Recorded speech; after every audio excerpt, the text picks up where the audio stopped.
Kita akan ulas kunci keberhasilan Garuda Pertiwi jadi juara Piala AFF Putri 2024 bersama pengamat sepak bola M. Kusnaini. Bungkus, selamat petang. Selamat petang, Cindy. Bungkus, kan kalau kita lihat ini pasti bukan prestasi yang instan. Kalau Anda mencermatinya sebenarnya pemetaan kekuatan dari Timnas Putri seperti apa sih? Iya, tim yang kita punya saat ini yang kemudian menjadi juara di Piala AFF ini kan sebetulnya tim yang sudah dibentuk cukup lama ya. Bahkan juga ditangani oleh pelatih yang sama dan selama setahun lebih ini mereka berproses. Saya mencatat dalam 1 tahun ini mereka sudah bertanding 10 kali dan 6 diantaranya menang, termasuk mengalahkan salah satu tim juga di Asia Tenggara, Singapura. Meskipun kemudian kita juga sempat dikalahkan cukup telak oleh tim Belanda ya, tapi terlepas dari kekalahan itu penampilan tim ini menurut saya dari waktu ke waktu terus membaik ya. Ditambah lagi kita juga mendapatkan tambahan beberapa pemain yang membuat tim ini semakin membaik. Nah, karena itu saya pikir kita bangga bahwa akhirnya mereka bisa meraih sesuatu gelar pertama di level ASEAN, meskipun memang harus diakui bahwa AFF 2024 Women's ini kan sebetulnya tier kedua ya, tier utamanya nanti kan ASEAN Women Championship. Karena itu mungkin jangan heran kalau di AFF 2024 ini belum ada nama-nama seperti Thailand, Vietnam, Australia, juga juara bertahan Filipina, karena mereka nanti menunggunya di ASEAN Women Championship. Ini tier keduanya. Jadi walaupun demikian, meskipun hanya tier kedua, saya pikir kita harus mengapresiasi pencapaian Timnas Putri ini, karena sekarang mereka sudah bisa membuktikan bahwa mereka pun mampu bersaing, bahkan menjadi yang terbaik di antara 6 tim yang ikut dalam kualifikasi ini. Nah, Bungkus, kan kalau nanti di Asian Women's Championship ada Vietnam, Thailand, Filipina, Myanmar, dan juga Australia yang akan menjadi tim-tim terkuat di regional. Gimana caranya untuk bisa memastikan Timnas Indonesia ini tetap melesat mulus nanti di sana? Iya, karena kebetulan kita belum punya kompetisi yang rutin ya untuk putri ini, yang ada hanya turnamen-turnamen, itu pun jarang sekali digelar, maka memang pilihannya tidak banyak kecuali melakukan TC, banyak beruji coba. Karena bagaimanapun pembentukan kerjasama tim, meningkatkan kualitas pemain itu melalui pertandingan, tidak cukup hanya melalui latihan.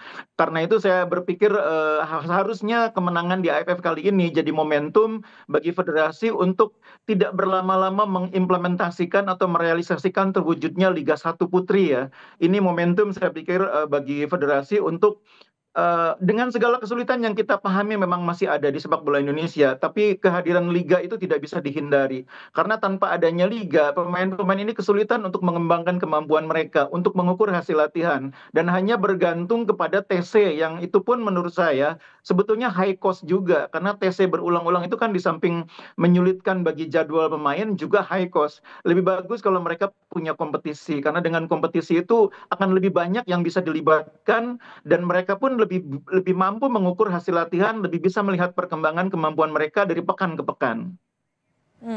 Oke, artinya masih kurang kompetisi tadi juga untuk melatih jam terbang. Tapi kalau untuk menjelaskan dari Asian Women's Championship tadi, seperti apa yang secara internal dulu bisa dievaluasi?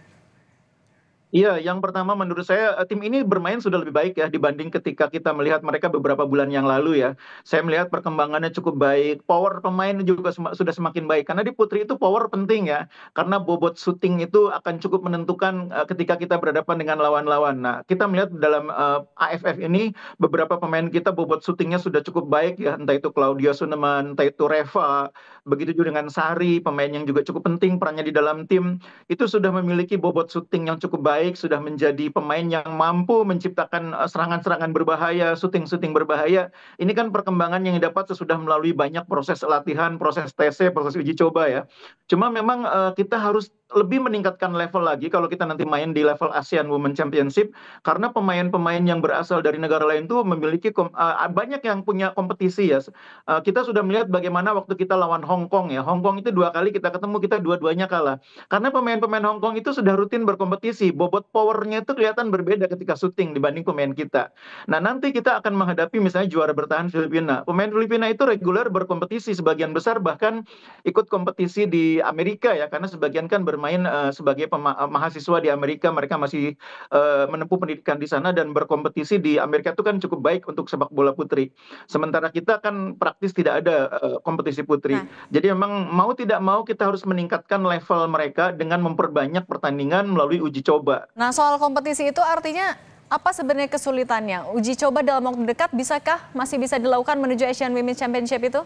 Iya, memang pilihannya itu, karena kalau menggulirkan kompetisi itu bukan untuk jangka pendek ya, tapi untuk jangka menengah dan jangka panjang. Karena itu formulanya harus ada kompetisi. Tapi kalau untuk meningkatkan level tim ini, maka jalannya ya memperbanyak uji coba, memperbaiki kinerja pemain melalui pemusatan latihan. Tidak ada pilihan. Nah, yang lebih mungkin lagi mungkin kalau kita bisa mendapatkan tambahan pemain yang punya pengalaman berkompetisi. Kan yang kita dapatkan nih pemain-pemain yang sudah kita rekrut bergabung nih kan ada beberapa pemain dari luar, tapi sebetulnya mereka juga masih minim berkompetisi. Nah, itu yang membuat mereka kemudian di tim sudah mampu menjadi bagian dari tim, tapi belum bisa mengangkat level tim cukup tinggi ya. Oke. Ya kita harus akui bahwa ini memang proses yang panjang karena timnas putri sekali lagi saat ini bukan merupakan prioritas, karena itu memang kita harus melihat tim ini berproses secara perlahan ya, berbeda dengan tim putra yang progresnya lebih progresif. Oke. M. Kusnaini, pengamat sepak bola, terima kasih sudah berbagi di Kompas Petang. Sehat selalu. Baik, Cindy.